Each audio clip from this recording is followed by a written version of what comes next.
In this video, I'm going to set up how you can get your iPhone to read out messages.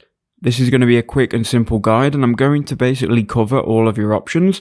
So here's what you need to do. So this is all set up inside of the settings tab. So click on settings on your phone. Now, once you're in settings, there are a couple of settings and options that you can change here.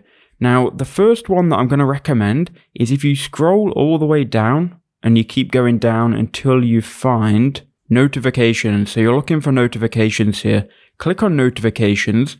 And then if you go to announce notifications, if this is turned on, when you have any headphones or AirPods connected, Siri will read out all of the messages that you want it to read out. So you can go ahead and choose what apps you want Siri to read out the messages for. Now this will only be done once you've got the headphones in.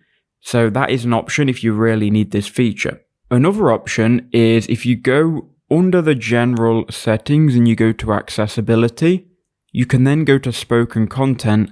And if you enable speak selection, what you can do is you can essentially select a message and you will then get the option called speak, and then Siri will speak out that message. So here's a message that I've got. Now this is in Thai. I don't speak or read Thai, but I could highlight this and now we've got the speak icon, which if we click on, จองแล้วแลกซื้อเครื่องดื่มในราคา5 บาท35 บี้24 อัพ So it's speaking Thai. I don't know if you can hear that, but that's how you could do it. Those are your options. I hope that helped.